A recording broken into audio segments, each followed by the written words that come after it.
Então, nós vamos retornar aqui com o nosso evento, né? Com o painel 2, que trata sobre os aspectos operacionais para o uso da conectividade no campo.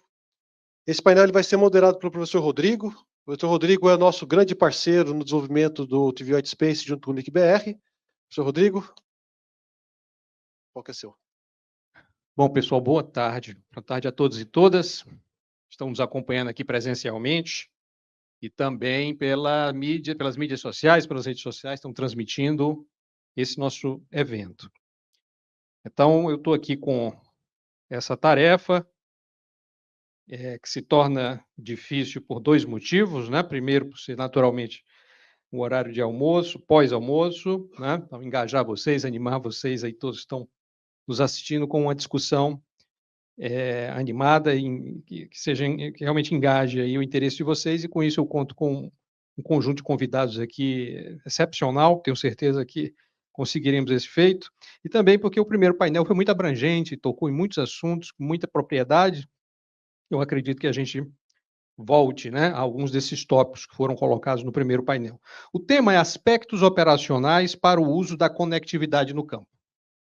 Tá? Eu vou convidar os membros do nosso painel, um por um, depois eu volto aqui a descrever brevemente aqui o nosso objetivo e a gente começa a conversa, eu espero que seja uma conversa animada. Então, nós temos aqui, vou chamar aqui inicialmente a Luciana Alvim Santos Romani. Por favor, Luciana, representando aqui a Embrapa. Daqui a pouco eu passo as credenciais dos quatro convidados, tá bom? Depois o Rodrigo Fernando Mauli, representando aqui a escola, a ESALC, né, Escola Superior de Agricultura, da Universidade de São Paulo. Convidar o professor José Marcos Câmara Brito, que é, obviamente, né, representando o Inatel, professor Brito. E, finalmente, o engenheiro Laerte Calil Júnior, se juntando a nós para compor nossa mesa de discussão, o Laerte representando a Anatel. Então, rapidamente, a exemplo do primeiro painel, eu vou ser bastante modesto aqui diante dos currículos extensos dos nossos debatedores, né? Vou destacar alguns pontos rápidos aqui. A Luciana, ela tem uma formação em ciência da computação, com doutorado, né, pela USP, pela UFSCar, né? Atua na Embrapa, ela, por exemplo, atualmente coordena o Centro CMA Digital, financiado pela FAPESP, tem um extenso currículo, né, na área de mineração de dados, ou seja, uma formação em computação com essa finalidade de apoiar a Embrapa em pesquisas agropecuárias. Então, um perfil muito interessante para a nossa discussão hoje. Então, a doutora Luciana Alvim Santos Romani. O doutor Rodrigo Fernando Mauli, ele é engenheiro agrônomo, tem doutorado em fitotecnia pela ESALC, da USP. Um dos seus papéis atuais, relevantes aqui para a nossa discussão, dentre tantos, é a coordenação do grupo de políticas públicas da ESALC USP. Então, agradecendo a Luciana, agradecendo ao Rodrigo. Então, os dois representam, de certa forma, o papel de quem está com a atividade fim em foco, né? No caso, a atividade do agro, da agropecuária, da zona rural. E nós temos mais dois engenheiros que, de certa maneira, irão também contribuir, tanto com a atividade fim, mas possivelmente com muita ênfase na parte tecnológica de acesso de telecomunicações. O professor José Marcos Câmara Brito, enfim, tem uma longa história aqui no Inatel. Eu destacaria nesse momento o seu papel como coordenador geral do Projeto Brasil 6G e como vice-diretor do Centro de Ciência para o Desenvolvimento em Agricultura Digital da Embrapa, também bastante relacionado com o nosso tema. E o Laerte Calil Júnior, né, é também engenheiro, assim como o professor Brito, engenheiro eletricista. Ele tem mestrado em telecomunicações, trabalha na Anatel já há algum tempo, já há vários anos, na coordenação de fiscalização técnica da Regional de São Paulo. Bom, também Brito, Laerte, muito obrigado aí pela disponibilidade. Então, apresentados aí os nossos debatedores, né, nós temos esse foco, esse desafio aqui de falar de aspectos operacionais. Então, o tema é amplo, tá? Nós podemos falar de coisas muito práticas, né? Instalação de equipamentos, limitações de tecnologias existentes, disponibilidade de infraestrutura em condições locais, né? Com a visão que a gente também vai buscar realmente chegar na ponta, né? Lá no morador da zona rural, no produtor rural do agro de pequena e média escala, como já foi colocado aqui, os grandes produtores provavelmente têm acesso a um leque maior de possibilidades de solução, mas o pequeno e o médio, né, possivelmente vão ter mais restrições. Então, essa questão das opções de acesso, do custo-benefício, fica mais evidente. Eu queria também dizer que o foco desse painel no agronegócio, no campo, na zona rural, tem dois vieses, né, mínimos. Um é esse mais amplo da inclusão digital, que a gente já começou a conversar em vários pontos desse evento de hoje, ou seja, o morador da zona rural, a cidadania digital, que é uma necessidade praticamente inescapável hoje, principalmente com o governo eletrônico que se expandiu tanto no Brasil no pós-pandemia, né? Então, a própria cidadania depende da conectividade, né? Então, o morador da zona rural, com toda a necessidade de ser incluído digitalmente para ser um cidadão. Então, esse é um ponto inescapável, né? E o segundo ponto é justamente o aspecto econômico, né, da importância do setor agropecuário no Brasil. Não só a importância do peso que tem no PIB brasileiro, pela potência agricultural que o Brasil é para o mundo inteiro, mas até como um reconhecimento também de que um dos poucos setores que, ao longo de várias décadas, de forma sustentada, tem mostrado crescimento de produtividade. Não é só crescimento da participação no PIB, mas de produtividade, né? A hora trabalhada no campo hoje é 20 vezes maior do que há 30 anos, do ponto de vista de quantos reais ele gera de retorno sobre o investimento, né? Então, é um setor dinâmico. E a Embrapa tem muito a ver com isso, Luciana, certamente com esse ganho de produtividade no campo. Então, o ponto de partida, e essa discussão eu acho que vai ser bastante horizontal, a gente vai conversando aqui de uma forma bem orgânica, é justamente isso. Nós estamos falando de um setor, começando por esse aspecto econômico, que já apresenta uma capacidade de dinamismo para ser competitivo globalmente, né? E ainda com carências de conectividade, como nós já tivemos a oportunidade, inclusive, no painel anterior, de destacar. Então, qual é o custo de oportunidade, né? O que é que nós estamos perdendo? Ou, de outra forma, o que ganharíamos a mais se a gente conseguisse sanar essa lacuna, né? Que outro salto de produtividade nós poderíamos estar dando? E aí a Embrapa, eu acredito, Luciana, pode ser um bom ponto de partida para essa nossa discussão, exatamente porque faz essa ponte entre o hoje e o amanhã no setor agrícola. Então, fique à vontade, eu vou passando as palavras aqui para todos poderem contribuir em todas as perguntas, mas eu acho que essa pode ser um ponto de partida, um diagnóstico, mas também um diagnóstico que seja propositivo, ou seja, vamos ter a oportunidade de ter novos saltos, novos ganhos, se nós sanarmos essa lacuna. Então, compartilhe a sua experiência, assim como os demais também podem inserir aí as suas experiências diversas, recentes nessa área, nas suas respostas, fiquem à vontade. Bom, vocês estão me ouvindo? Sim. Bom, inicialmente eu gostaria de agradecer, né, ao Inatel e a toda a equipe de organização, professor Rodrigo e professor Luciano, pelo convite. É uma honra estar aqui no Inatel participando desse evento com vocês, dada a nossa experiência, né, em termos de agricultura e o impacto que a área de telecomunicações pode ter e tem, né, na área agrícola no país. A Embrapa ela trabalha bastante com desenvolvimento de tecnologia e eu e o meu colega, né, Jaime, que já esteve aqui no painel anterior, a gente trabalha num nicho que é a agricultura digital, né? É agricultura aplicada, computação aplicada à agricultura. Falando um pouquinho da nossa experiência, quando a gente foi lançado enquanto unidade, nós temos 40 anos de unidade, está sendo comemorado esse ano. A Embrapa foi inovadora nesse sentido, né? Há 40 anos atrás, pensar em computação para aplicar isso em agricultura. E a gente vê que é extremamente importante que a gente tecnifique, né, o nosso agricultor, mas sem internet a gente não consegue fazer muita coisa. Hoje em dia, você vai para o campo e a gente sempre tem a seguinte experiência: você vê a internet na casa do produtor, na sede da propriedade, seja um pequeno, um médio ou um grande proprietário. O grande, como você comentou, ele precisa da internet no campo, ele consegue criar uma rede, pagar pelo serviço e, de alguma forma, aprimorar isso. O pequeno e o médio não consegue fazer isso. Ele precisa de todos vocês que estão aqui, de nós da Embrapa que estamos lá, do pessoal, né, das universidades.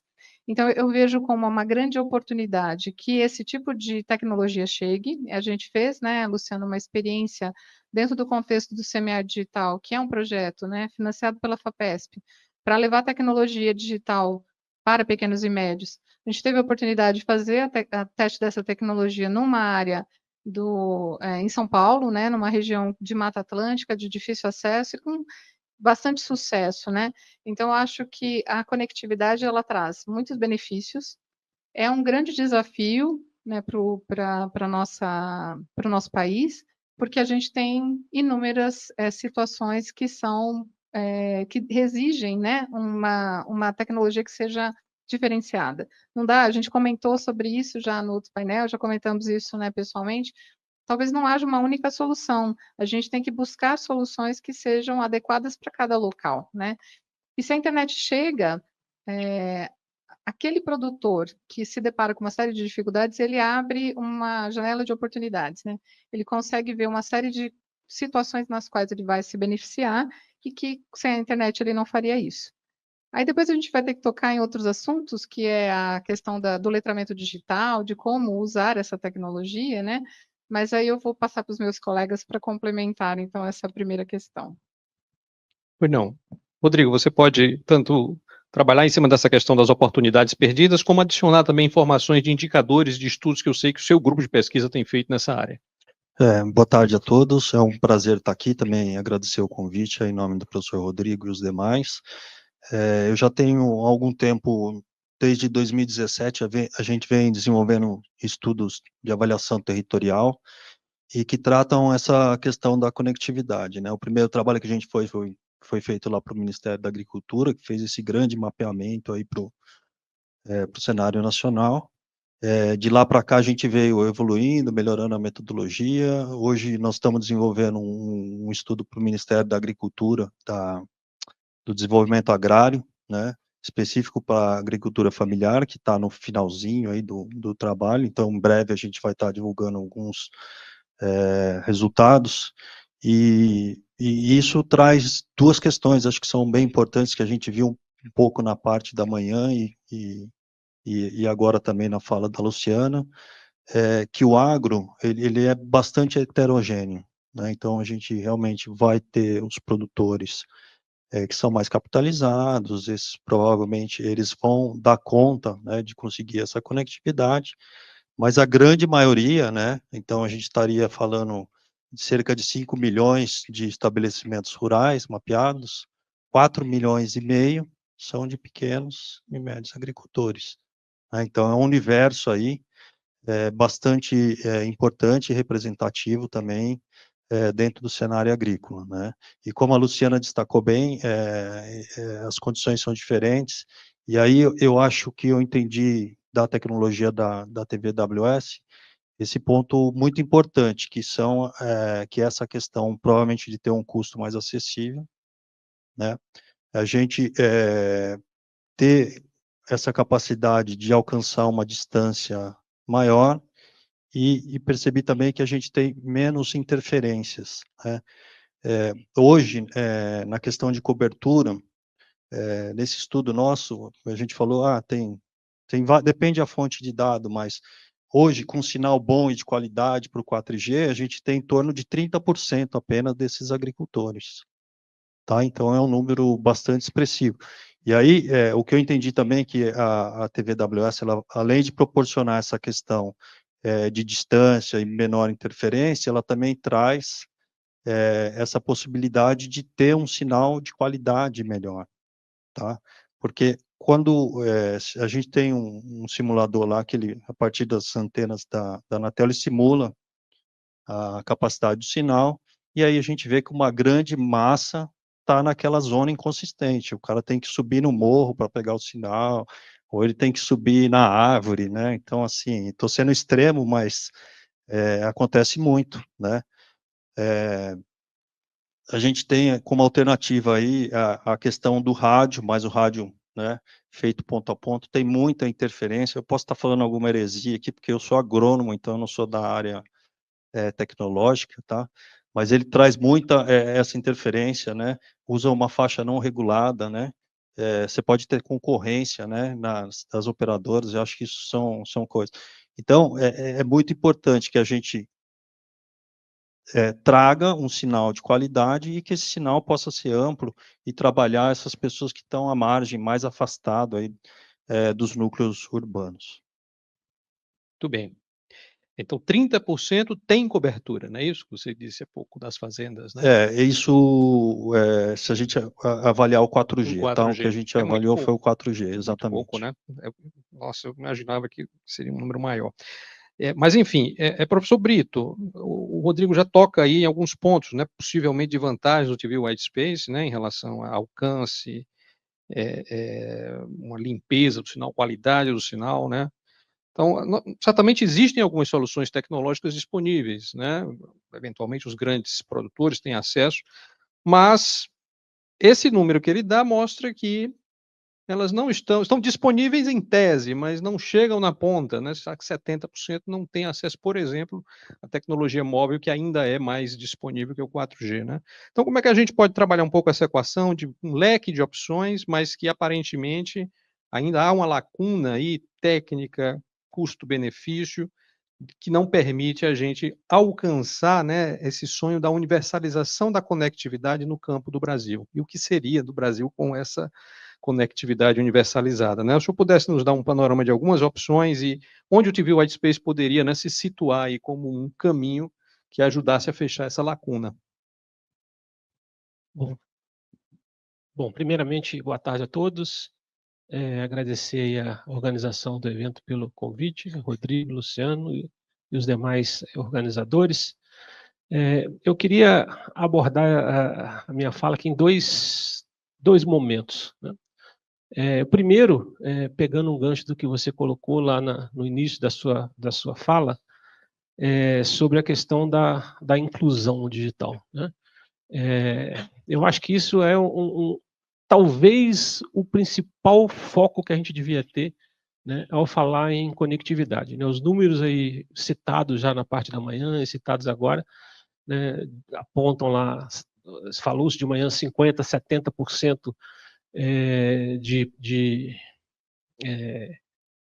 fazendas e etc., que tem, né, de produtores que têm a conectividade fixa, né, com a fibra chegando lá na fazenda, e agora falou-se em 30% de cobertura, né, de qualidade boa. Então, nós estamos falando aí de um número muito grande de pessoas, né, que no mundo de hoje estão à margem da sociedade, né, porque quem está à margem da internet, infelizmente ou felizmente, aí é ponto de vista de cada um, né, mas quem está à margem da internet está à margem da sociedade, ou seja, não é um cidadão pleno, infelizmente, né, e a gente não deve mais admitir nos dias de hoje dividirmos o país em cidadãos de primeira classe e segunda classe, né? Ou seja, todo mundo tem que ter acesso a tudo e ter acesso à conectividade é fundamental, né? Então, eu acho que esse é o primeiro ponto relevante, talvez o mais relevante. Só levar a conectividade, né,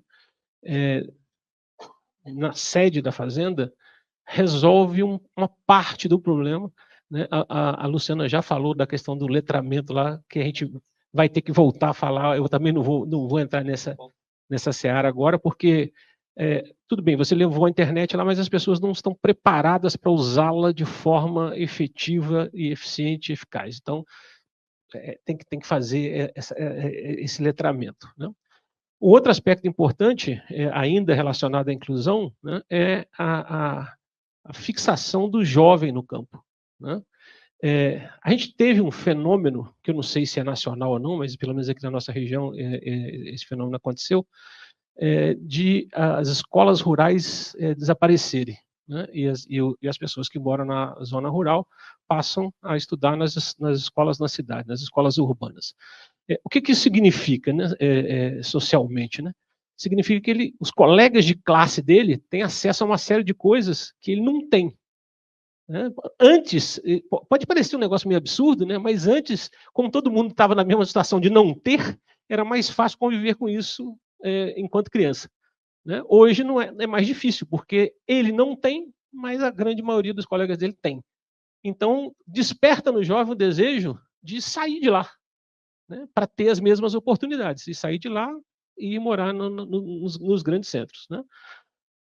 Isso significa o quê? Que a gente não vai, daqui a pouco não tem mais gente no campo para plantar, para, né, tocar o negócio. Então, esse é um aspecto. O outro aspecto é a questão tecnológica no campo em si, e não na sede da fazenda, né? Citou-se de manhã, nós temos diversas tecnologias que estão hoje disponíveis, algumas de custo não acessível para o pequeno e médio produtor, né, mas que se tornarão acessíveis em breve, né, mas que não podem ser utilizadas porque não tem conectividade lá, né?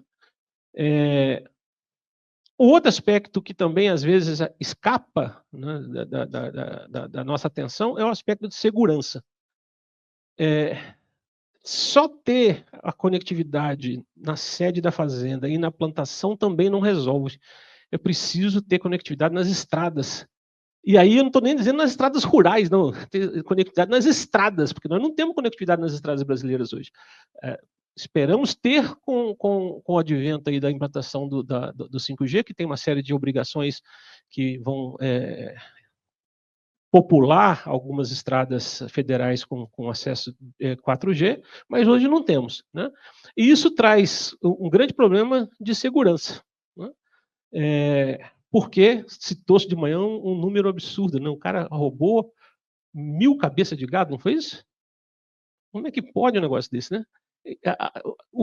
A polícia que vai lá tentar fazer uma ação sobre isso, ela chega num pedaço da estrada, ela não consegue mais comunicar, não consegue chamar um reforço, né? E tem ainda um outro aspecto que também escapa do radar de muita gente, é que essa falta de conectividade nas estradas leva a um problema de segurança urbana. Parece um absurdo, mas não é. Tem muitas cidadezinhas hoje do Brasil que não tem no 190, quando se diz com 190 para chamar a polícia, se deveria ser atendido pela polícia militar, certo? Tem muita cidadezinha que não tem alguém para atender. Então, o que eles fazem? Eles têm um acordo com a operadora. Quando alguém disca 190, isso desvia a chamada para um celular. E o policial militar anda com esse celular. Então, se ele estiver lá na sede dele, ele atende o celular. Se ele estiver na rua, ele atende o celular. Mas se ele saiu para um lugar que não tem conectividade, você liga para o 90 e ninguém atende. Pela simples razão que não fecha a conexão. Então, você tem relatos de pessoas, né, aqui em Santa Rita, inclusive, né, que liga para o 90 e simplesmente não atende. Aí você fala assim, não, mas não atende porque o cara não está lá? Não, porque ele está atendendo uma chamada e aonde ele está não tem conectividade, e, portanto, o celular dele não tocou. Então, é um outro aspecto que aparece aí de uma maneira secundária, né, mas que é extremamente relevante. Na questão tecnológica, acho que a gente vai voltar a essa questão, né? A frase que eu queria dizer, por enquanto, é o seguinte: nós não temos uma solução do tipo one size fits all, ou seja, a solução passa por várias tecnologias diferentes para que a gente leve, de fato, a comunicação para todo mundo, né? O sonho da comunicação ubíqua, que era o sonho que a gente tinha com o 5G, né, e que morreu. O 5G não trouxe essa ubiquidade que a gente esperava que ele iria trazer, e que agora estão começando a ter esse sonho com 6G, né? Mas a gente volta a esse tema depois, deixa eu parar de falar para passar. E é isso, Brito. Direito. Olha, eu acho que esse sonho da comunicação ubíqua, do tempo que a gente fazia doutorado, a gente já estava sonhando com isso, está demorando um pouco. Mas eu queria pegar um gancho, como você falou aí, sobre as estradas, né? E realmente lá no Ceará, saindo de Fortaleza, nós temos algumas radiais, né, que vai para Rio Grande do Norte, vai para o Cariri, vai para o Piauí, e realmente, mesmo nas BRs, a 50 quilômetros, saiu de Fortaleza, passou uns 50 quilômetros, você começa a ter uma cobertura bastante irregular, e você vai ter realmente grandes trechos sem cobertura, né? E eu sei que houve esse trabalho, inclusive da Anatel, de fazer essa amarração das obrigações, mas eu também sei de casos de operadoras que devolveram o espectro, porque mesmo com o espectro licenciado, essa cobertura, essa obrigação de cobertura na faixa de 3,5 GHz, por exemplo, era inviável, do ponto de vista da extensão das rodovias, e a questão da cobertura tem tudo a ver com o business case, com o modelo de negócio, né? Porque você vai dividir a cobertura pelo custo, aliás, o custo pela cobertura.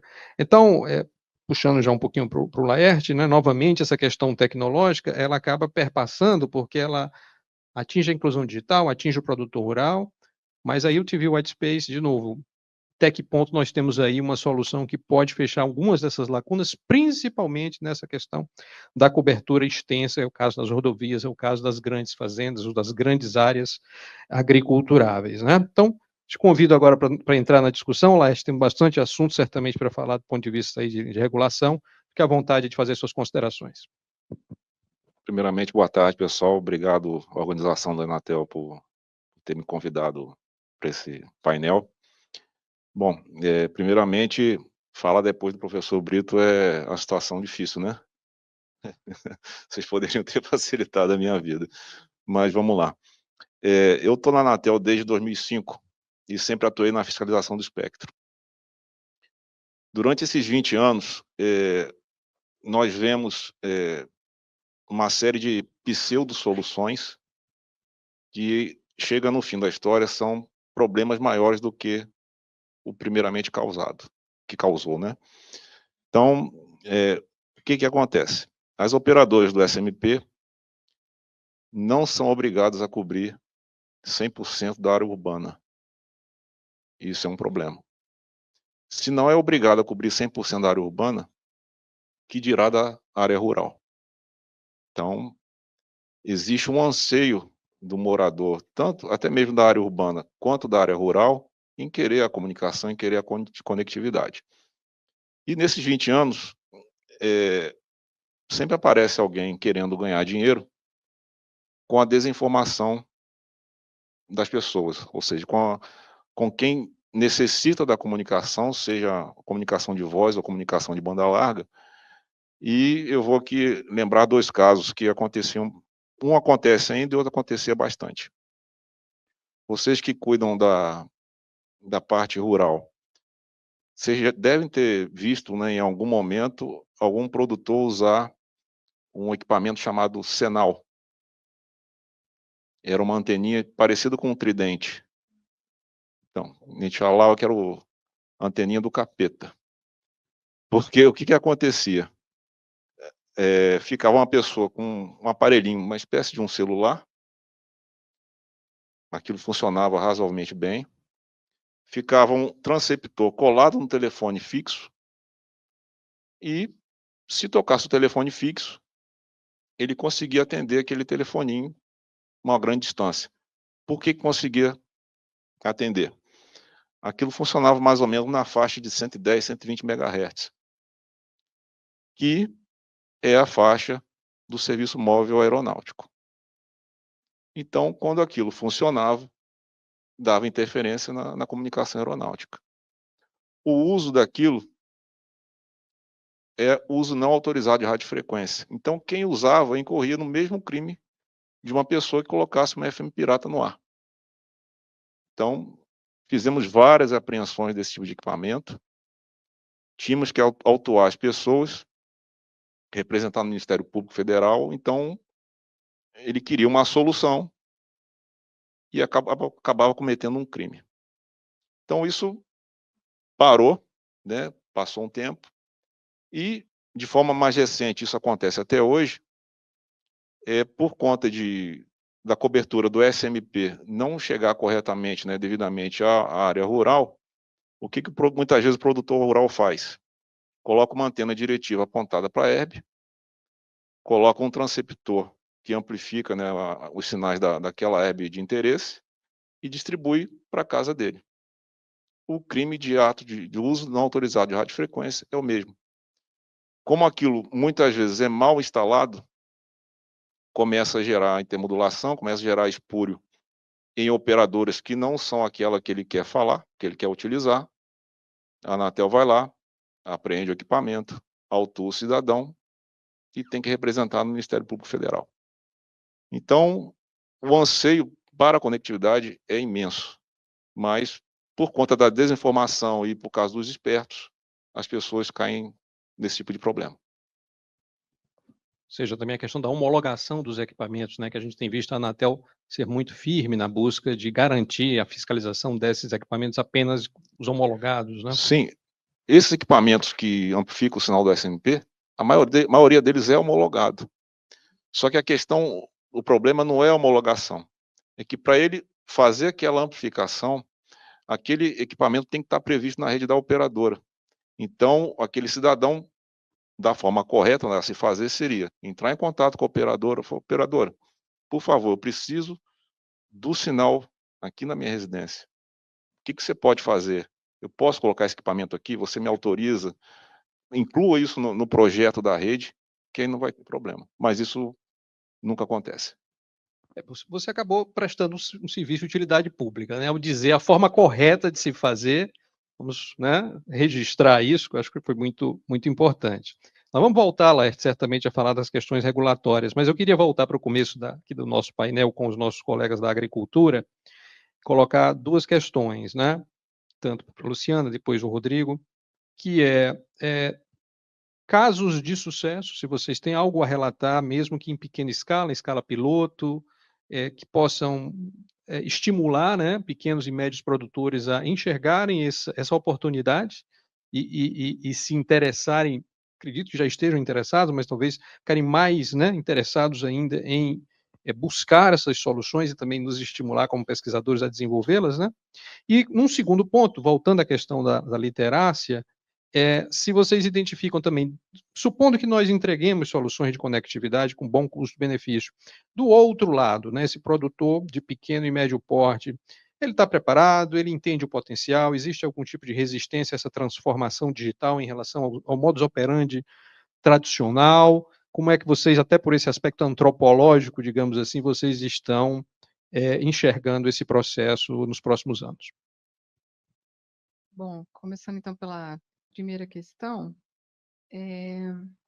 a gente, dentro dessa experiência que a gente tem mais recentemente no projeto, né, a gente tem visto algumas situações de dificuldade com as quais a gente se depara em relação à parte de conectividade, porque quando a gente começou o projeto, uma das questões que a gente colocou tem que ter conectividade. Aí você chega no campo, a conectividade não existe. Aí, de alguma forma, a gente tenta viabilizar que essa conectividade chegue lá. Em algumas situações isso funciona bem. Então, a gente tem cases, por exemplo, lá em São Paulo, em Caconde, onde a gente ajudou o operador local a buscar, junto com o apoio, né, dos parceiros aqui, uma solução que funciona. Eles estão numa região que é de muito morro, então eles colocam as replicações, né? Eu não sou da área, então eu não vou me arriscar, porque eu posso falar coisas erradas, mas eles conseguiram fazer uma boa cobertura. Isso permite que eles tenham mais condições de colocar dispositivos no campo e, com isso, ter uma melhoria da produção, lá no caso, café. E também alguém comentou aqui sobre drones, né? Então, havia uma dificuldade muito grande de uso de drones na região, com o fato de ter conectividade, dele conseguir usar sinal no campo, ele consegue usar a tecnologia de drone, ele diminui o custo de mão de obra, melhora a produção. Então, assim, ele vê benefício nisso? Lógico que ele vê. Eu acho que existe um equívoco, às vezes, em a gente pensar que o agricultor, seja ele agricultura familiar, pequeno, médio, o que seja, ele não tem noção do benefício que a conectividade vai trazer para ele. Ele tem, sim. E a gente até comentou, não sei se vai falar sobre isso, mas há um divisor de águas com a pandemia, né? Antes da pandemia, a situação era um pouco diferente.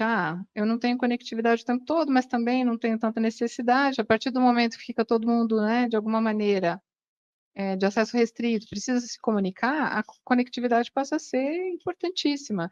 Então, eles dizem para a gente o seguinte: olha, doutora, eu aqui tenho que ter conectividade na minha casa, porque meu filho precisa estudar, né? Ele tem que ter um acesso. E como a rede, né, de 4G não funciona, eu uso o WhatsApp para conversar com as pessoas. Na minha casa, por exemplo, quando eu tenho rádio, eu tenho satélite, eu tenho, em alguns lugares, fibra ótica. Então, assim, eu acho que o que ele precisa é de mais possibilidades. Tem os cases de sucesso, mas também tem aquelas situações que são de dificuldade extrema, como a gente comentou já, sobre a ideia do satélite resolve todos os problemas, né? Aí as pessoas, eu não sou da área, mas comecei a ajudar o Jaime a buscar as soluções, então a gente conversou com todas as operadoras, com várias empresas que têm soluções, e a gente tem, na verdade, dentro do projeto, um portfólio de soluções. Quais são as que dão certo, quais são as que dão errado, é isso que a gente está avaliando, e é uma das entregas, né, que eu acredito que seja importante fazer para que todo mundo tenha essa ideia, né, do que a gente está vivendo. E nós temos um município que fica em Breves, na Ilha de Marajó, né, um lugar de extremamente difícil acesso e que eles usam satélite. Aí a gente falou, nossa, tem satélite. Todo mundo que estava lá, né, fazendo o trabalho, falou, vamos usar a rede para ver se funciona e tal, né? O terceiro que conectou, caiu tudo, não funciona mais nada, né? Aí eu falei, nossa, mas diziam que isso era surreal, né? Funciona, é maravilhoso e tal, mas não dá conta, né? A ilha inteira de Marajó usa satélite praticamente, né? Nas regiões ribeirinhas, né? Todos eles precisam. Quando todo mundo conecta, não consegue dar conta, né? Então, assim, a gente precisa de soluções, de novas soluções, né? Então, nosso apelo é que, e a gente está muito feliz de ter o Inatel como parceiro, porque eles estão trazendo soluções, né? Eu acho que esse é um aspecto importante. E em relação, aí eu não sei se quer comentar, depois a gente volta para outra pergunta. Quer aproveitar? Deixa eu aproveitar, acho que é um bom gancho. Isso que você trouxe é super importante, né? A gente pensar que está caminhando para essa digitalização, isso não tem volta, né? Isso está ocorrendo na cidade, vai ocorrer no campo, e a gente tem que cuidar, aí é cuidar mesmo, para que essa entrada de tecnologia não seja ainda um fator mais excludente ainda no campo, né? Se a gente só permitir acesso para uma categoria, né, a outra que já está lá, uma renda menor, já está oprimida, cada vez mais ela vai ser excluída. Quando o professor Brito tocou no assunto de inclusão do jovem, a questão da comunicação, não só para a questão produtiva no rural, mas ele abre a possibilidade de outros serviços serem prestados à distância, né? Então isso também traria trazendo essa condição de renda, essa questão de permanência no campo. Eu acho que isso são fatores importantes aí e tem que ser bastante considerados aí quando a gente aborda a questão, principalmente da TV White Space. Na verdade, eu vejo ela como uma possibilidade de inclusão muito forte para esse agricultor que está mais distante desse centro urbano, que se você pensar na questão de assistência técnica e extensão rural, né, que é ele recebendo aquele apoio para as questões produtivas, quem não tem acesso à comunicação, você sabe como é que ele faz? Ele tem que pegar o carro, ele tem que ir até o município, ou até onde está o técnico, toda vez para tirar uma dúvida, ou ter coisas que às vezes simplesmente com uma ligação, um telefonema resolveria, né? Então, assim, essa questão da comunicação, você falou de casos positivos, tem vários casos de inclusão que onde se criou uma rede de comercialização e aquilo realmente funcionou, começou o pessoal a entrar no mercado e conseguir preço melhor pelo produto que estava sendo. Então, assim, são inúmeros casos que a questão da conectividade funciona muito bem. Você quer continuar, Luciana, sobre a outra questão? Ok. Eu acho que você acabou falando, a resistência à digitalização, você diz que não existe transformação digital irreversível, não é isso, Rodrigo? Tem um aspecto, Pois não.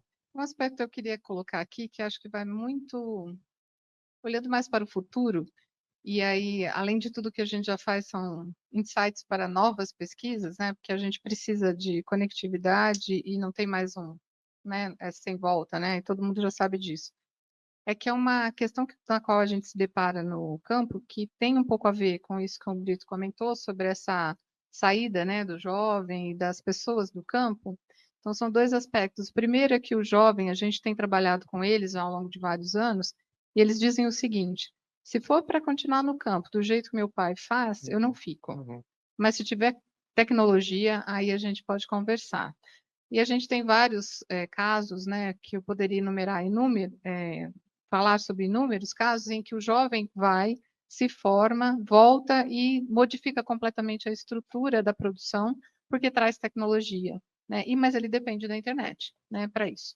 Então, aí ele acaba tendo sucesso, a vida se torna melhor e ele tem uma vida extremamente confortável naquele ambiente que ele está.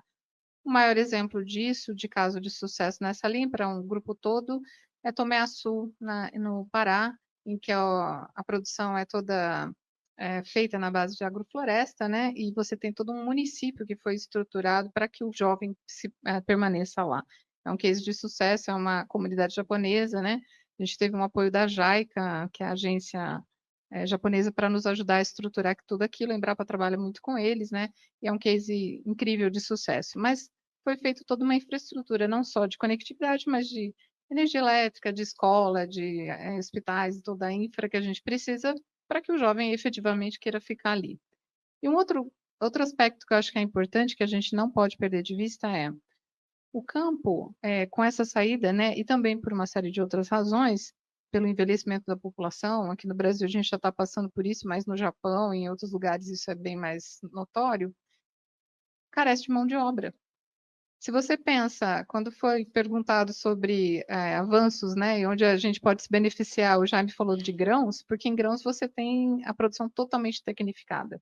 Você tem equipamentos que são grandes, são robustos, têm tecnologia, são todos conectados e é uma produção de grandes produtores.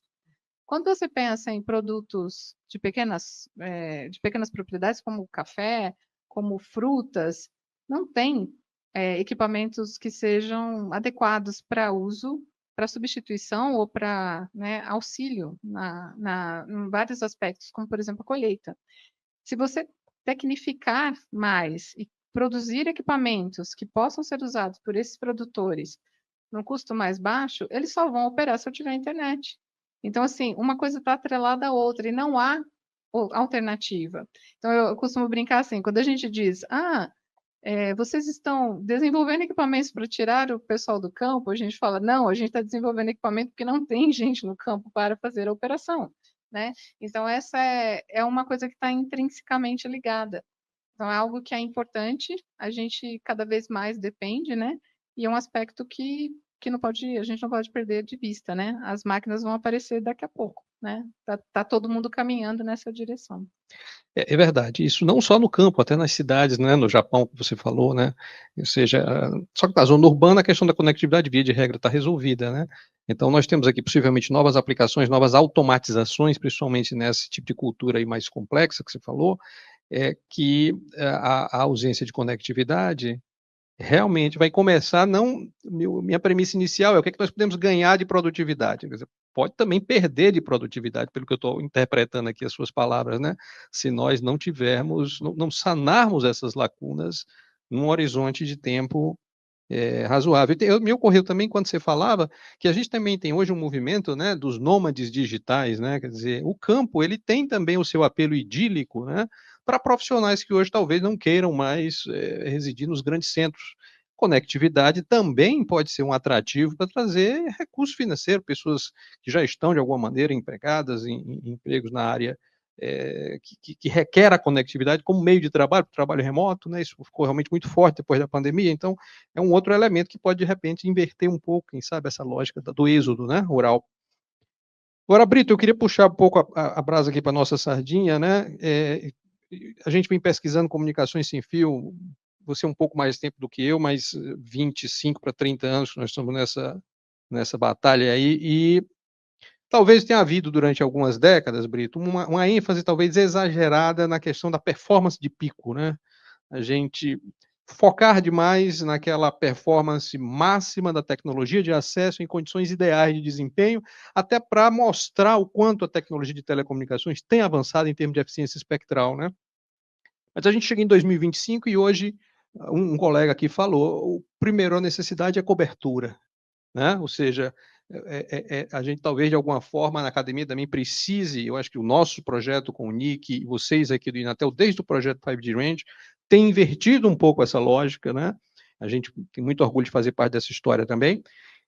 Não adianta a gente estar fazendo o desenho de redes de acesso que tem uma performance espetacular a 50 metros da antena, né, a 25 metros da antena. Isso ok, isso para você fazer uma motivação para as operadoras e até uma certa propaganda para o público é interessante, mas nós estamos sentindo aqui o que é a falta de cobertura, frequências mais elevadas também não ajudam, né, muito nesse sentido, o próprio leilão de 28 GHz deixou muito a desejar em termos de efetiva implantação, né? Então, voltando aí com a sua larga experiência, vamos voltar a falar um pouquinho mais das soluções técnicas, né? E se você quiser entrar um pouco também na área da regulação, que eu já vou pedir na sequência ao Laerte para falar, visão de regulação, que ajustes a gente poderia começar a pensar em fazer, panorama regulatório que possa também ajudar a destravar essa conectividade. Fique à vontade, Brito. Obrigado. Antes de falar um pouquinho disso, eu queria só fazer um complemento da fala da Luciana, na questão da resistência ao uso da tecnologia por parte do produtor, né? E o Semear faz, por meio dos DATs, um trabalho espetacular de mostrar soluções, mostrar valor para o uso da tecnologia para o produtor, né? Mas a gente sempre tem em mente o seguinte, né? Isso, inclusive na nossa vida, né? É o tal do cobertor curto. Se você é um pequeno produtor, né, você vive com cobertor curto, ou seja, o seu orçamento é apertadíssimo. Então, na nossa vida a gente faz isso, né? Aparece uma coisa que eu vou tentar, que você olha para o seu orçamento e fala, rapaz, para eu tentar isso, eu vou ter que deixar de fazer uma série de coisas que são quase essenciais para viver, porque o meu orçamento é muito apertado. Então, eu vou investir nisso, eu tenho que ter uma visão muito clara do benefício econômico disso, para eu deixar de fazer uma coisa que é quase parte da minha sobrevivência, né, para investir numa tecnologia que pode sim, e vai resultar em ganhos econômicos para mim, mas depois. Né? Então, assim, o grande produtor não tem esse problema, mas o pequeno produtor que vive lá com orçamento de cobertor curto sempre tem, né? Bom, agora vamos voltar lá para a tecnologia. Né? Quando a gente começou a discutir o 5G há muitos anos atrás, né?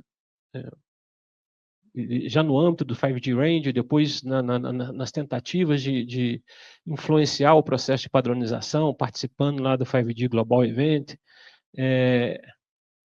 havia um pequeno grupo dentro do mundo acadêmico, né, que já batia na tecla de que, olha, o problema é a cobertura, o problema não é, né? Você fica aí falando de novas aplicações, 10 milissegundos de latência, né, 1 milhão de dispositivos por quilômetro quadrado de densidade, nada disso aconteceu. Né? E por que não aconteceu? Porque um monte de aplicações novas que você pode imaginar nesse cenário, né? Se você não tem cobertura total, a aplicação fica capenga. Né? Imagina uma aplicação simples, uma aplicação de monitoramento de saúde. Eu tenho um problema qualquer e eu preciso ser monitorado. Né? E aí eu ponho um equipamento para me monitorar conectado ao celular. Minha vida depende disso. Aí eu saio para ir em Pouso Alegre tomar uma cerveja e a 5 km daqui eu não tenho conectividade mais. Ou seja, daqui é Pouso Alegre, não estou falando em longas distâncias. Então a cobertura é essencial, é fundamental. E, de novo, a gente não conseguiu ganhar essa batalha no 5G, agora a gente espera ganhar no 6G. A batalha continua. Né? Olhando agora para o TV White Space, né? Qual é o problema? O problema a solução é econômica, né? Tecnológica, mas econômica. Né? As operadoras não têm interesse em aumentar a cobertura pela simples razão que isso não significa aumento de rentabilidade para ela, ao contrário.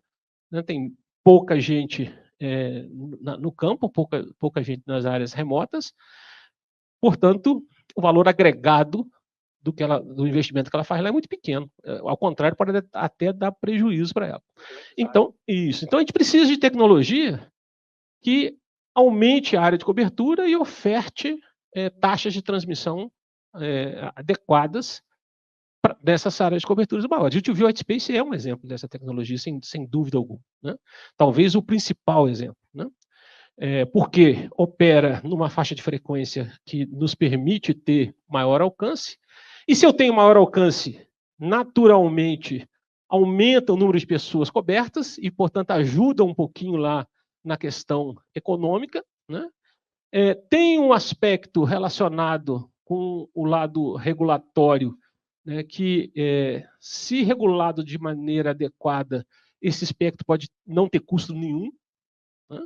e, portanto, eu não tenho o custo da aquisição, entre aspas, do espectro para a montagem da minha rede. Isso já ajuda muito a equação econômica, né? A outra saída, né, também relacionada com a questão regulatória e também técnica, né, é você mudar as obrigações, né? O colega da Anatel falou, o que era a obrigação antes, né? O que era considerado uma cidade coberta? O centro da cidade está coberto, ela entra na contabilidade lá como cidade coberta, correto? Nem todo centro precisa ser coberto, Nem né? todo centro precisa ser coberto. Então, e agora com o 5G já melhorou um pouquinho, que eles vão ter que fazer alguma cobertura nas estradas, né? Mas podia muito bem ter uma exigência não de localidades, e sim de área coberta, né?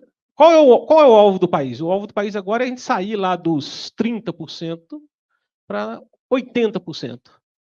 Então vamos colocar isso como meta, né? E a cobertura não precisa ser feita por todas. Há formas mais inteligentes de fazer isso, né? Compartilhamento de espectro, compartilhamento de infraestrutura, né?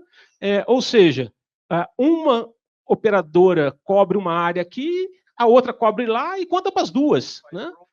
Exatamente. Então tem uma série de formas de fazer isso.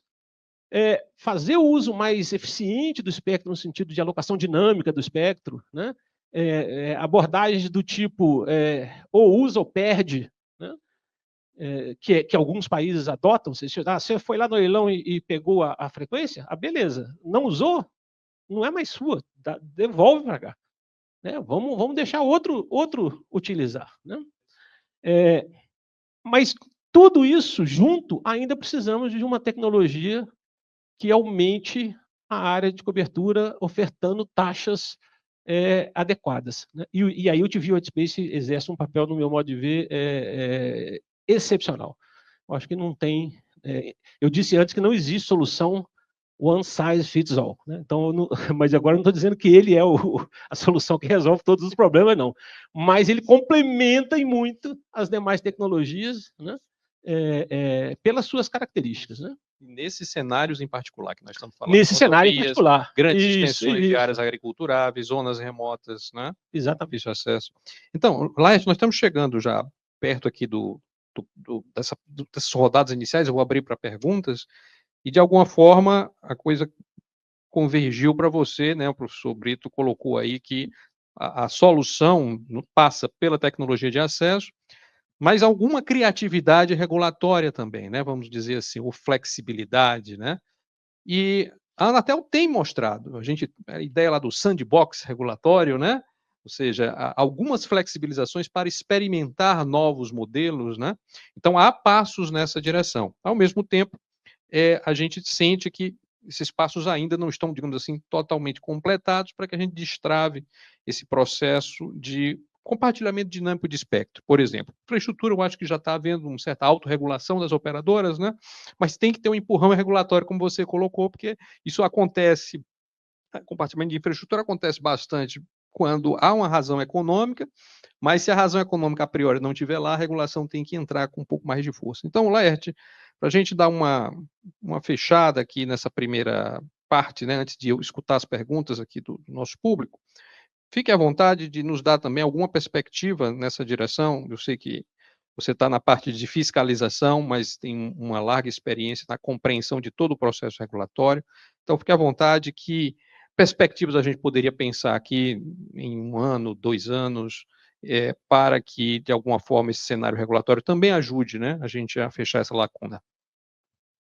Bom, o professor Brito praticamente cobriu o assunto, mas uma questão que normalmente ele falou é que não existe o sistema definitivo, né? Então eu entendo também que o TV White Space é parte da solução. Agora, eu só acho que, em virtude das questões rurais e das questões sociais que o TV White Space busca ajudar, poderia se abrir uma exceção com relação à potência de operação. A potência de operação, 1 watt de pico é pouquíssimo. apesar de que as frequências de operação são de fácil, que faz com que os sinais se propaguem facilmente, mas um watt de pico é muito pouco.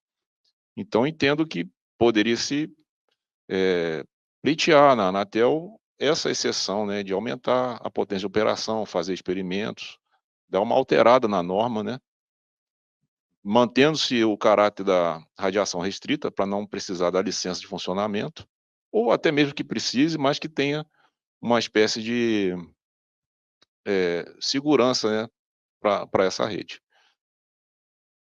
Lembrando, né, Laerte, que já houve uma consulta pública da Anatel justamente atacando essa questão do radioacesso e da base de dados, né?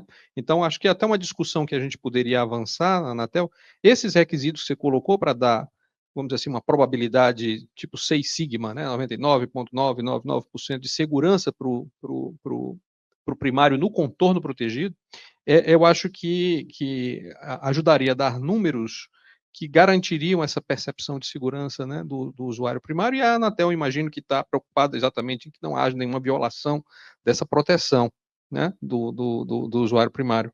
Então, eu celebro aí a sua sugestão. A gente viu nesta manhã, na apresentação do caso lá da África do Sul, né, que eles utilizam níveis de potência bastante superiores a esses que estão autorizados hoje no Brasil. Isso vai ter um impacto direto no custo lá, né, da mensalidade, que a gente acabou encontrando valores um pouco altos, mas que tem uma relação também com a cobertura mais restrita que o rádio, né, fica limitado por conta dessa limitação de potência. Então, se essa restrição for flexibilizada, eu acho que a gente consegue fechar essa conta, inclusive do ponto de vista econômico. Por favor, Rodrigo. Eu só queria trazer um número aqui em relação a professor Brito colocou esse compartilhamento de infraestrutura. A gente fez uma simulação lá nesse modelo, se a gente fosse adotar a TV White Space, a gente conseguiria iluminar desse pessoal que está de agricultores familiares e pequenos produtores, a gente conseguiria iluminar 1,9 milhão de domicílios desse pessoal que está na ausência ou nessa zona mais turva de sinal de qualidade. Então, é um número impressionante, né? Não sei se comporta todo mundo, e isso só a partir da infraestrutura de torres já existente de TV, tá? Então, assim, eu sei que falou de OPEX e CAPEX aqui, então esse já é um custo que teria um decréscimo grande. Então, eu realmente vejo a tecnologia, né, como um potencial muito grande para ajudar o país mesmo. Se colocar 5 pessoas por domicílio, nós estamos falando de quase 10 milhões de pessoas, a população de Portugal, né, sendo coberta com a tecnologia TV White Space. Eu acho que esse número que o Rodrigo acaba de nos dar, ele fala por si só.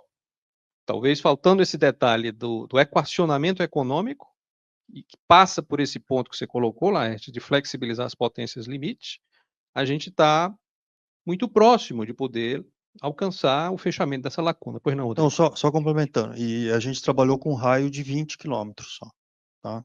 E ali eu vi que chega Pode ir a a mais. 38, Pode ir a né? mais.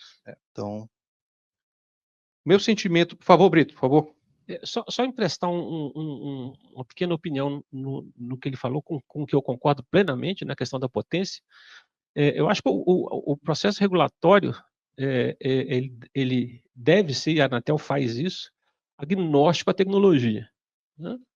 Mas ele tem que ser ciente da tecnologia, né? O que eu quero dizer com isso, né? Se a gente pegar lá o rádio que está sendo desenvolvido aqui, né, a gente usa uma forma de onda que ela tem uma emissão fora de faixa extremamente baixa, né? Então, por que você está preocupado em limitar a potência dentro da faixa? Se eu estou transmitindo dentro da faixa, num canal vazio, eu não incomodo ninguém. Eu incomodo se eu tiver potência fora da faixa, né? E se eu tenho condições de aumentar a potência dentro da faixa, mantendo a potência fora da faixa em limites razoáveis, por que não aumentar, né? Ou seja, se o processo regulatório for ciente da tecnologia, né, ele pode inverter a equação. né? Você não pode ter, você está trabalhando num canal X, você não pode ter nos canais adjacentes um vazamento de potência maior do que menos tantos dBm, acabou, está resolvido o problema. Dentro da faixa você põe a potência que você quiser, ué. Você não tá atrapalhando ninguém, né? Desde que, obviamente, você não invada as cidades vizinhas. Aí é uma questão de contorno lá de... Né? Exatamente, perfeito. Pois então, meu sentimento é que esse painel, ele complementou bastante bem o primeiro painel da manhã, e costuramos aqui uma narrativa muito sólida, eu acho que muito bem embasada, por especialistas que conhecem o agronegócio, o morador da zona rural, o produtor rural na ponta, na sua realidade, com engenheiros que estão envolvidos no desenvolvimento tecnológico da solução de acesso, da regulação. O sentimento é que nós temos aqui uma série de peças que estão muito próximas de estarem bem encaixadas e a nossa solução para essa lacuna, alcançando inclusive esse número de 1,9 milhão de domicílios, né, na zona rural, no campo, está ao nosso alcance. É o meu sentimento, e eu estou mais feliz do que eu imaginava ao final desse painel com o que eu ouvi aqui. Tá? Bom, nós temos alguns minutos, por favor, fiquem à vontade de fazer mais algum, Laerte, mais um complemento. Temos tempo, temos bastante então, tempo. Então, só para acrescentar a questão regulatória, eu queria lembrar, né, ou tornar a conhecer para vocês o seguinte. Na LGT, né, a Lei Geral de Telecomunicações, telecomunicações é diferente de radiodifusão. Para nós, engenheiros, soa muito mal, mas é o que está escrito na lei. Isso é um ponto. Um segundo ponto é que, por lei, a Anatel tem a atribuição de gerenciar e fiscalizar o espectro. Esse é um segundo ponto. Um terceiro ponto é o ponto que o Luciano e outros colegas explicaram hoje mais cedo, de como funciona uma rede de white space. Né? Tem lá a consulta à base de dados, tem um assessoramento feito pelos equipamentos, e faz parte do jogo, né? A partir do momento que um primário entrar no ar, a rede não vai utilizar aquele canal. Em paralelo a isso, a Anatel, para fiscalizar o espectro, ela tem uma série de estações de monitoramento espalhadas pelo Brasil, mais densamente na região sudeste e pouco mais espalhado na região norte, nordeste e sul. E, sistematicamente, a gente faz essa fiscalização do espectro. Agora, vamos lembrar do ponto 3, que é o funcionamento da rede TV White Space. O usuário primário, autorizado, entrou no ar, a rede deixou de usar aquele canal. Vamos pensar no seguinte: e se o usuário que entrou no ar não for autorizado? É justo que a rede TV White Space deixe de usar aquele canal? Eu entendo que não. Porque pode ser um sinal irregular. Irregular que eu digo é uma estação usando parâmetros técnicos não autorizados, ou até mesmo uma estação clandestina. Então, eu vejo que as redes white space em funcionamento no Brasil podem compor a rede de monitoramento da Anatel.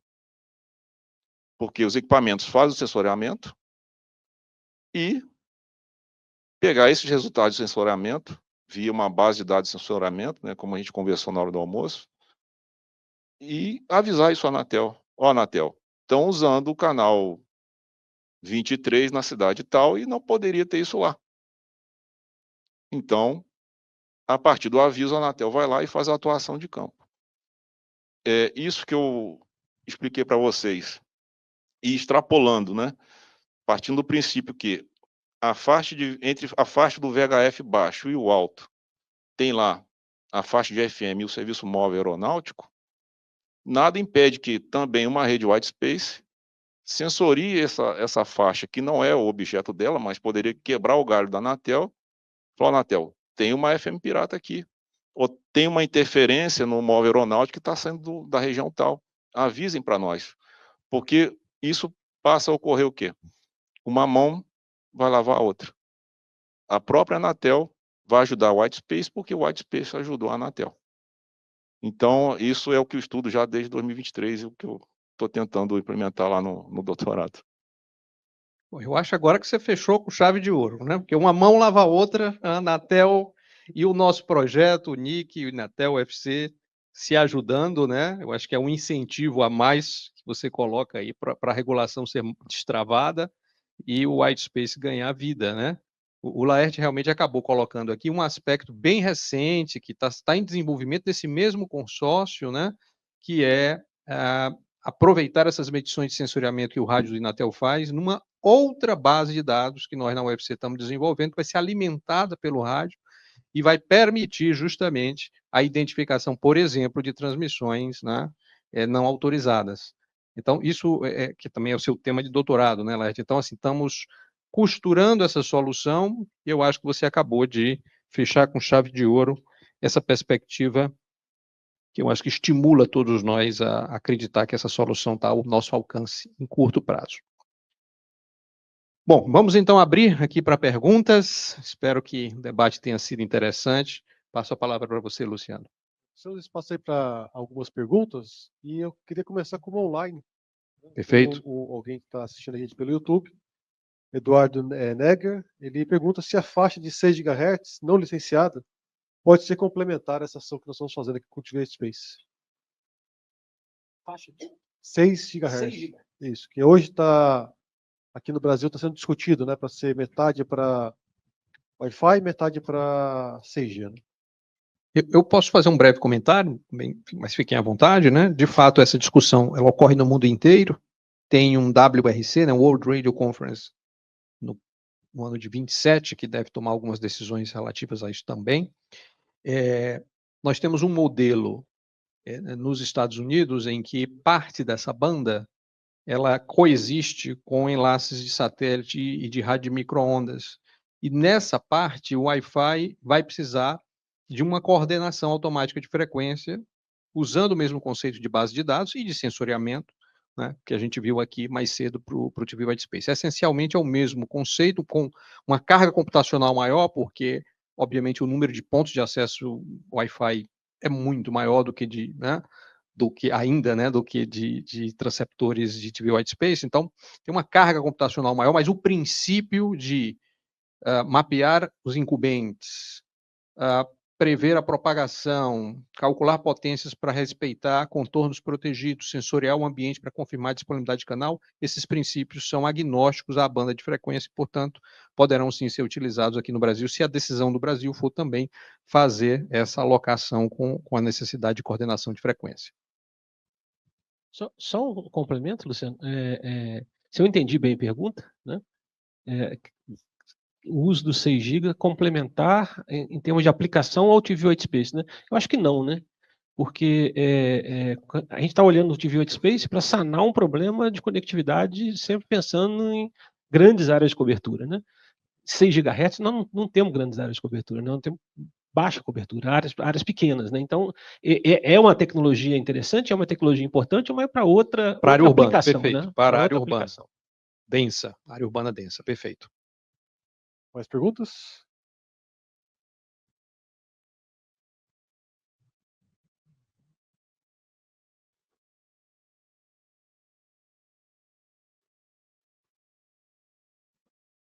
Luciana, né? Luciana, eu fiz um trabalho de conclusão de lato sensu e nele eu fiz uma rota, tá? Nesse trabalho eu fiz com rádio não licenciado, mas eu fiz e eu vi que era economicamente viável uma rota entre Belém e Macapá, passando pela ilha de Marajó. Tá?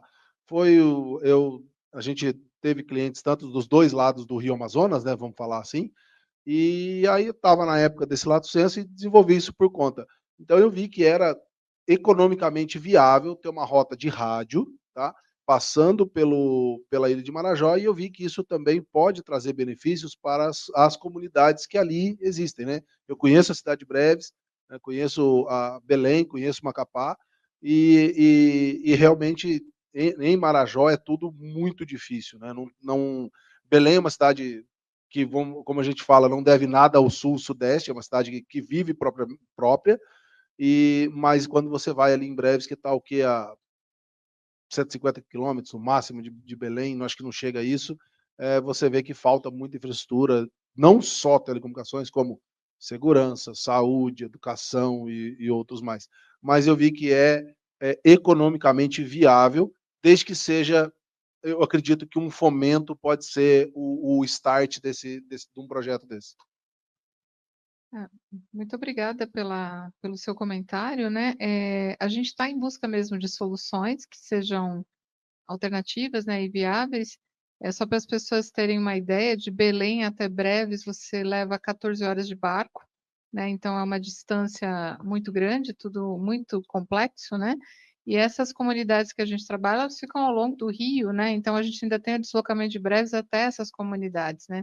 E soluções, eles precisam de várias, né? De qualquer tipo de solução que possa viabilizar.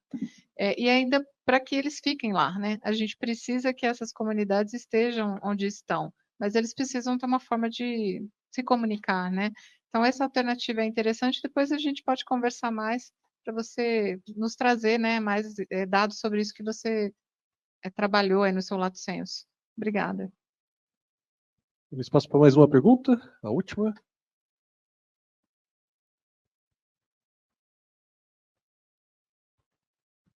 Mais nenhuma? Bom, então a gente pode ir para o café um pouquinho mais cedo, né? Seu Rodrigo, pode terminar.